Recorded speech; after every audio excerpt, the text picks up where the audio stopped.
বিসমিল্লাহির রহমানির রহিম। আজকে আমরা আলোচনা করব ভাগের আলোচনা। ভাগ ভাগ এই জিনিসটা আসলে কি, বিস্তারিত এই জিনিসটা নিয়ে আমরা একটু আলোচনা করব। ভাগের আলোচনা দেখো, আমরা প্রথমে ভাগের যে সংজ্ঞা, সেই সংজ্ঞাটা লিখছি। ভাগ কাকে বলে?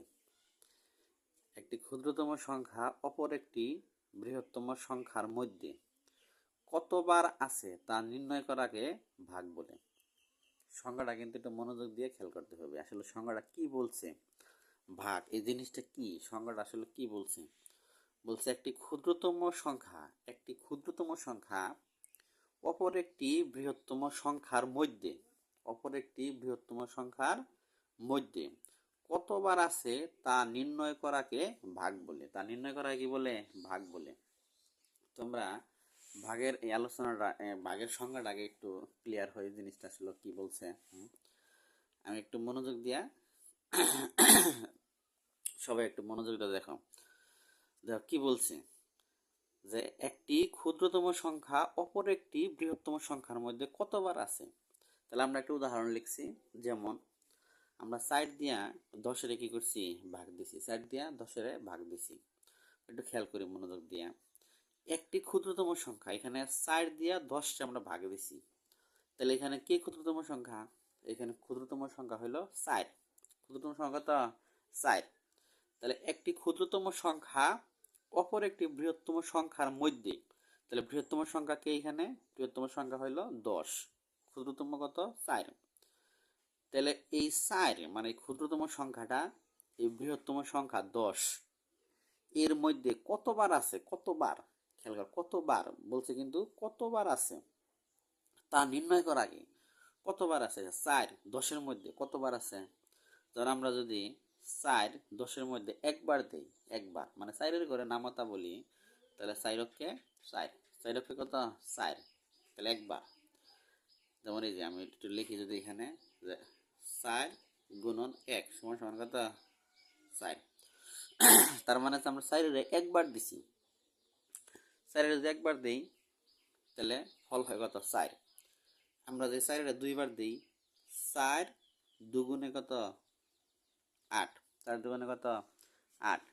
তাহলে একটু খেয়াল করি, 4-এ যখন দুইবার দিছি তখন কিন্তু 8 হয়েছে, যখন একবার দিছি তখন 4 হয়েছে। ভাগের নিয়ম হইল যে আমরা যে সংখ্যা দ্বারা ভাগ করব,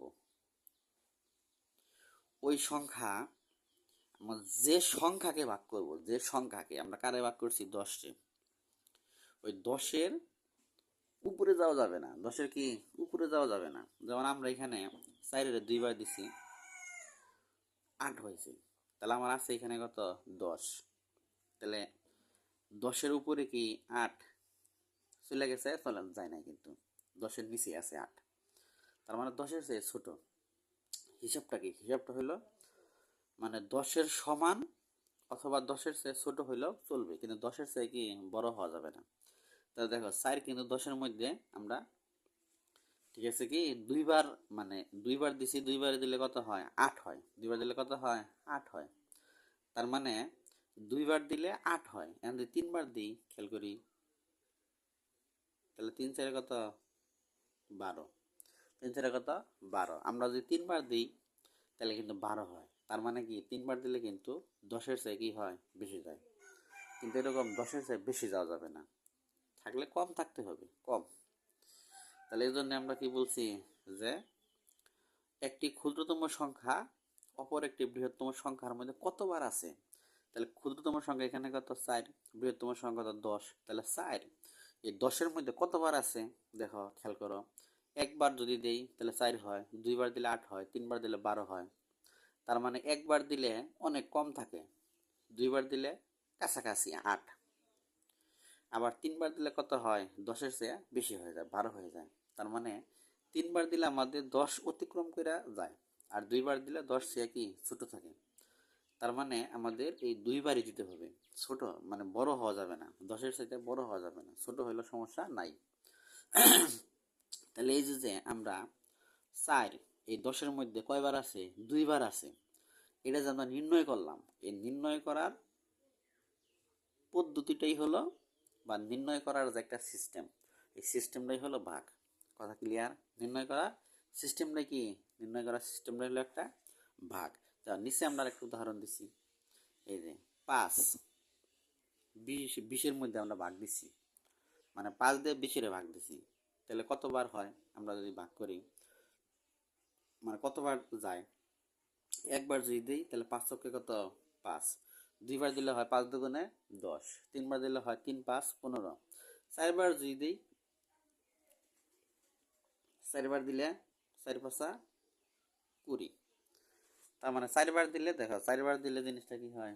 সুন্দর করে 20-এর সাথে কি মিলা যায়। এই যে মিলা গেছে না, মিলা গেলেও কোনো সমস্যা নাই। তাহলে 20-এর মধ্যে 5 কয়বার আছে? 4বার আছে। কয়বার আছে? 4বার আছে। আর এই পদ্ধতিটার নামই হলো কি ভাগ। মানে একটা ক্ষুদ্রতম সংখ্যা একটা বৃহত্তম সংখ্যার মধ্যে কতবার আছে, কতবার, মানে আবার বলতেছি কতবার আছে, এই পদ্ধতিটার নামই হলো কি ভাগ। এই পদ্ধতির নামই হলো ভাগ। দেখো এখানে 4 10-এর মধ্যে 2বার আছে, এখানে 5 20-এর মধ্যে কয়বার আছে? 4বার আছে। তাহলে এখানে 2, এখানে 4, এই জিনিসগুলোই হলো কি ভাগফল। এই জিনিসগুলোই হলো কি ভাগফল। তার মানে আমরা যদি 4 দিয়া 10-এর ভাগ দিই, ভাগফল হয় কত? 2। আমরা যদি 5 দিয়া 20-এর ভাগ দিই, ভাগফল হয় কত? 4। তাহলে এই সিস্টেমটার নামই হলো ভাগ। এরপরে একটি ভাগ অঙ্কে 4টি অংশ থাকে। কয়টা অংশ থাকে? একটা ভাগ অঙ্কে 4টা অংশ থাকে। নাম্বার 1 ভাজক, ভাজ্য, ভাগফল, ভাগশেষ। দেখো আমি সুন্দর করে লিখে রাখছি, আসলে কোন জিনিসটা ভাজ্য, কোন জিনিসটা ভাজক, এইভাবে আমরা লিখে রাখছি। দেখো এখানে যদি আমরা হিসাব করি, তাহলে ভাজক হইল আমরা যে সংখ্যা দ্বারা আমরা ভাগ করি, যে সংখ্যা দ্বারা আমরা ভাগ করি, একটু খেয়াল করি মনোযোগ দিয়ে। আমরা 4 দ্বারা, তাহলে একটি ভাগ অঙ্কে কয়টা অংশ থাকে? একটা ভাগ অঙ্কে 4টা অংশ থাকে। 4টা অংশ। নাম্বার 1 ভাজ্য, ভাজক, ভাগফল, ভাগশেষ। এখন এই 4টা অংশ আসলেও মানে কি কি, মানে এই 4টা অংশ কাকে বলে, বা এই 4টা অংশ দ্বারা কোন সংখ্যাগুলোকে বোঝানো হয়, এগুলো নিয়ে আমরা একটু বিস্তারিত আলোচনা করব। খেয়াল করি, প্রথমে আসি আমরা ভাজ্য। ভাজ্য জিনিসটা কি? ভাজ্য, আমরা ভাজ্যের সংখ্যা লিখছি। ভাজ্যের সংখ্যা কি লিখছি? যে সংখ্যাকে ভাগ করা হয় তাকে ভাজ্য বলে। যে সংখ্যাকে ভাগ করা হয় তাকে ভাজ্য বলে। যে সংখ্যাকে ভাগ করা হয়, খেয়াল করবা, যে সংখ্যাকে ভাগ করা হয়। আচ্ছা আমরা কোন সংখ্যারে ভাগ করছি? খেয়াল করি, আমরা এখানে কিন্তু 10-রে ভাগ করছি। 10 সংখ্যারে ভাগ করছি। এখানে 20 এই সংখ্যাটা কি করছি? ভাগ করছি। তাহলে এই যে সংখ্যারে আমরা ভাগ করছি সেটাই হলো ভাজ্য। আমরা কাকে ভাগ করছি? 10-কে ভাগ করছি। কাকে ভাগ করছি? 20-কে ভাগ করছি। তাহলে 20 হলো কি ভাজ্য। এই জন্য লিখে রাখছি, যেমন 10 এবং 20 এই সংখ্যাকে বলা হয় কি ভাজ্য। ভাজ্য মানে যে সংখ্যাকে ভাগ করা হয়, আমরা যে সংখ্যারে ভাগ করবো সেটাই হলো কি ভাজ্য।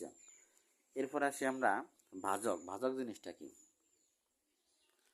এরপর আসি কি আমরা ভাজক। ভাজক জিনিসটা কি? ভাজক যে সংখ্যা দ্বারা ভাগ করা হয় তাকে ভাজক বলে। আমরা যে সংখ্যা দ্বারা ভাগ করব ওটার নাম হলো ভাজক। যে সংখ্যা দ্বারা, যেমন এখানে আমরা 4 দ্বারা 10-টা ভাগ করছিলাম, 5 দ্বারা আমরা 20-টা ভাগ করছিলাম। তাহলে এখানে 4 এবং 5 হলো কি ভাজক। 4 হলো 20 হলো 4 এবং 5 কি ভাজক। তাহলে ভাজক জিনিসটা কি? যে সংখ্যা দ্বারা ভাগ করা হয়, আবার বললাম আমি, যে সংখ্যা দ্বারা ভাগ করা হয় তাকে বলা হয় কি ভাজক। যেমন ওই পাশে আমরা লিখে রাখছিলাম 4 এবং 5 দ্বারা আমরা কি করছি? ভাগ করছি। তাহলে 4 এবং 5 কি ভাজক। এরপরে ভাগফল কি? ভাজ্যকে ভাজক দ্বারা ভাগ করার পর যে ফল পাওয়া যায় তাকে বলা হয় ভাগফল। আবার বলি, আমরা ভাজ্যকে ভাজক দ্বারা আমরা কিন্তু ভাজ্য এবং ভাজক কিন্তু চিনলাম যে আসলে ভাজ্যটা কি ভাজকটা কি। তাহলে আমরা কিন্তু ভাজ্য ওই পাশে ছিল কত? 10 আর ছিল কত? 20। তাহলে আমরা ওই 10-রে ভাগ করছিলাম কত দ্বারা? 4 দ্বারা। আর ওইখানে 20-রে ভাগ করছিলাম কত দ্বারা? 5 দ্বারা। তাহলে এই যে 4 এবং 5 দ্বারা আমরা ভাগ কইরা যে ফলটা পাইছিলাম সেই ফলটার নামই হলো কি ভাগফল। ওইখানে 4 দ্বারা আমরা 10-টা ভাগ করছিলাম, ফল পাইছিলাম কত? 2। ফল পাইছিলাম কত 2, ফল পাইছিলাম আমরা 2, তাহলে 2 হলো কি ভাগফল। আবার নিচে আরেকটা উদাহরণ ছিল, সেখানে আমরা ফল পাইছিলাম কত 5, এই 4, সরি 4। তাহলে 2 এবং 4 হলো কি ভাগফল, 2 এবং 4 হলো কি ভাগফল। কারণ ভাগফল কি, ভাজ্যকে ভাজক দ্বারা ভাগ করার পর যে ফল পাওয়া যায় তাকে বলা হয় ভাগফল। এরপর আসি আমরা ভাগশেষ।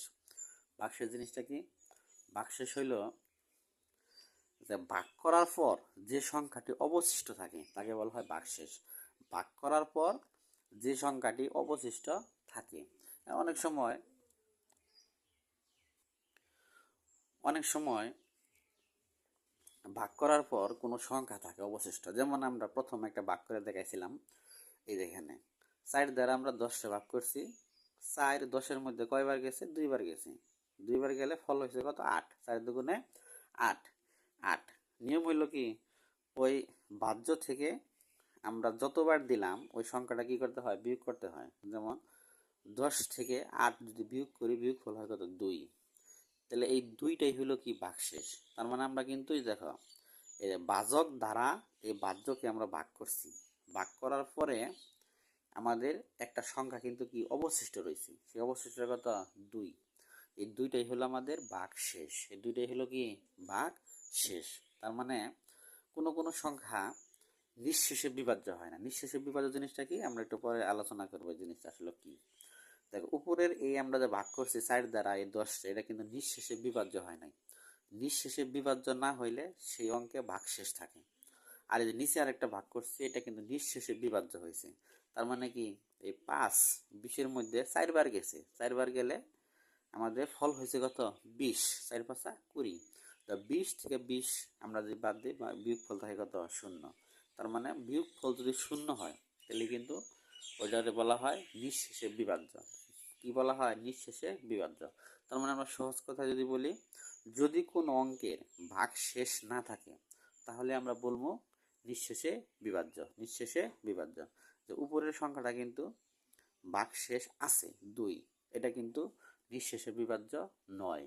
আর উপরেরটা নিচেরটা কি নিঃশেষে বিভাজ্য, কারণ এটা ভাগ শেষ কত 0। তাহলে নিঃশেষে বিভাজ্য কথার অর্থ হলো যে ভাগ করার পর যদি কোনো ভাগ শেষ না থাকে তাহলে আমরা বলবো নিঃশেষে বিভাজ্য। আর যদি ভাগ করার পর যদি কোনো সংখ্যা ভাগশেষ থাকে তাহলে বলবো যে নিঃশেষে বিভাজ্য নয়। ঠিক আছে, তাহলে আমাদের এখানে ভাগশেষ হলো 2, এখানে ভাগশেষ আমাদের নাই। এরপর আমরা আসবো কিছু সূত্রে। নিঃশেষে বিভাজ্যের ক্ষেত্রে আমরা ভাগের 3টা সূত্র আমরা জানি। নিঃশেষে বিভাজ্যের ক্ষেত্রে ভাগের 3টা সূত্র, যেমন আমরা এখানে একটা ভাগ করছি 4 দ্বারা 24কে আমরা কি করছি, ভাগ করছি। তাহলে দেখো 4 24-এর মধ্যে কয়বার আছে, 6 বার। কিভাবে বুঝলাম, আমরা 4-এর ঘরে নামাতে বলবো। 4-কে 4, 4 দুগুণে 8, 3 4 12, 4 4 16, 4 5 20, 4 6 24। 4 6 24 মানে 6 বার আছে। 4 24-এর মধ্যে কয়বার আছে, 6 বার আছে, 24। তাহলে 24 24 বিয়োগ করলে বিয়োগ ফল হয় কত 0। তার মানে এই ভাগটা হলো কি নিঃশেষে বিভাজ্য। এই নিঃশেষে বিভাজ্যের ক্ষেত্রে আমাদের 3টা সূত্র। সূত্র নাম্বার 1, ভাজ্য সমান সমান ভাজক গুণফল ভাগফল, গুণ ভাগফল। মানে ভাজ্য সমান সমান ভাজক গুণন ভাগফল। তাহলে আমরা এই সূত্রটা একটু দেখি, প্রমাণটা দেখি কথা ঠিক আছে কিনা ওদের কথার সাথে। তাহলে আমাদের ভাজ্য বের করতে বলছে, ভাজ্য সমান সমান। তাহলে ভাজ্য আমরা কিভাবে বের করবো, ভাজ্য আমরা বের করবো, ভাজ্য আমরা কিভাবে বের করবো, ভাজ্য আমরা সূত্র দ্বারা বের করবো। কিভাবে, যে ভাজকের সাথে ভাগফল গুণ দিলেই কি বের হয়, ভাজ্য বের হয়। তাহলে আমরা একটু উপরেরটা দিয়ে একটু ট্রাই করি কিভাবে বের হয় কিনা, একটু খেয়াল করি। তাহলে ভাজক, আমরা তো ভাজক জানি কি, কিছুক্ষণ আগে বলে আসলাম, ভাজক হইল যে যে সংখ্যা দ্বারা আমরা ভাগ করি। তার মানে 4 দ্বারা ভাগ করছি, 4 হলো কি ভাজক। তাহলে আমরা ভাজক বসাই, 4 গুণ, এই যে গুণ চিহ্ন দিলাম, সূত্রের গুণ, ভাগফল, ভাগফল কত, এখানে ভাগফল কত 6। আমরা কিন্তু এই জিনিসগুলো ক্লিয়ার হয়েছি যে ভাজক কোনটা, ভাগফল কোনগুলা। এগুলো আর বোঝানোর সময় নাই। তাহলে এই 6 হলো কি ভাগফল। তাহলে আমরা 6 দ্বারা যদি গুণ দিই, সরি এখানে 6 হবে, তাহলে 6 দ্বারা যদি গুণ দিই, তাহলে 4 আর 6 গুণ করলে কত, 4 6 24। দেখো আমাদের বাহ্য কিন্তু সমান সমান 24, এখানে কিন্তু বাহ্য 24ই আছে আমাদের। দেখো কি কথা ক্লিয়ার, বুঝতে পারছি। আমাদের বাহ্য যদি বের করতে বলে তাহলে আমরা এই সূত্রটা কি করবো, ব্যবহার করবো, যে বাজক গুণন ভাগফল, বাজক গুণন ভাগফল। এই যে আমরা কিন্তু প্র্যাকটিক্যালি কিন্তু জিনিসটা কিন্তু আমরা মিলাই নিলাম, যে এখানে বাহ্য কত আছে 24, দেখে আমরা 24 বের হয় কিনা। তাহলে আমরা সূত্রটা লিখছি, বাহ্য সমান সমান বাজক গুণন ভাগফল। বাজক হলো কত এখানে, বাজক হলো এখানে 4, আর ভাগফল কত, ভাগফল হলো কত 6, আর দুইটার গুণ করলে 4 6 কত 24। এই যে আমাদের বাহ্য এখানে 24 কি বের হয়েছে। তাহলে আমাদের প্রথম সূত্র কিন্তু প্রমাণ হয়ে গেল, যে আসলে বাহ্য সমান সমান বাজক গুণন ভাগফল। আচ্ছা দ্বিতীয় সূত্র কি বলছে, বাজক বের করতে বলছে। তাহলে আমরা যদি বাজক বের করি, তাহলে বাজক সমান সমান কি, বাজক সমান সমান বাহ্য ভাগ ভাগফল। তাহলে আমাদের এখানে বাহ্য কত, বাহ্য কিন্তু 24, আমরা কিন্তু আগেই জানি বাহ্য হলো 24, সূত্রের মধ্যে কি আছে, ভাগ আছে, তাহলে ভাগ, ভাগফল কত, ভাগফল কিন্তু আমাদের এখানে কত 6, তাহলে আমরা 6 বসাই দিই, 6 বসাই দিলে আচ্ছা 24-কে আমরা যদি 6 দ্বারা ভাগ করি, ভাগফল কত হয় 4 হয়, 4 6 24, আগেই জানি কত হয় 4 হয়। 24-টা আমরা ভাগ করছি কত দ্বারা, 6 দ্বারা, তাহলে 6 24-এর মধ্যে কয়বার আছে, 6 গুণের মতো বলি, 6 কে 6, 6 দুগুণে 12, 3 18, 4 6 24, 4 6 এই যে 4 বার আছে। তার মানে এই যে আমাদের বাজক কত বের হয়েছে, 4 বের হয়েছে। এখন মিলেই দেখি বাজক 4 আছে কিনা, এই যে বাজক আমাদের কত 4, ঠিক আছে কিন্তু। তার মানে দ্বিতীয় সূত্রটাও কিন্তু আমাদের প্রমাণ কি হয়ে গেল। আর তৃতীয় সূত্রটা আমরা একটু প্রমাণ করি, ভাগফল বের করতে বলছে, দেখি ভাগফলটা বের মিলে কিনা। তাহলে ভাগফল, তাহলে ভাগফল সমান সমান কিভাবে, বাহ্য ভাগ ভাগফল। তাহলে বাহ্য কত আছে, আমরা দাগিয়ে জানি বাহ্য আছে 24, তাহলে 24 ভাগ, ভাজক কত আছে, ভাজক আছে কত 4, তাহলে দেখি ভাগফল মিলে কিনা। তাহলে 4 24-এর মধ্যে কতবার আছে, 4 করে নামাতে বলবো, 4 6 কত আছে, 4 6, তার মানে 6 বার আছে। এখন ভাগফল 6 ঠিক মিলে কিনা দেখি, এই যে ভাগফল 6 মিলে গেছে। তার মানে তিনটা সূত্র কিন্তু আমরা প্রমাণ করলাম, যে আসলে তিনটা সূত্র কি ঠিক আছে কিনা, তিনটা সূত্র কিন্তু ঠিক আছে। তার মানে নিঃশেষে বিভাজ্যের ক্ষেত্রে আমরা তিনটা সূত্র ব্যবহার করে আমরা কিন্তু এই জিনিসগুলো কি করতে পারি, বের করতে পারি, যে বাহ্য কত, বাজক কত, ভাগফল কত, ঠিক আছে। তাহলে এই হলো আমাদের নিঃশেষে বিভাজ্যের ক্ষেত্রে সূত্র। এরপরে তাহলে এখন আমরা নিঃশেষে বিভাজ্য না হলে, নিঃশেষে বিভাজ্য না হলে আমাদের এখানে সূত্র হলো কয়টা, তিনটা, আগের মতোই।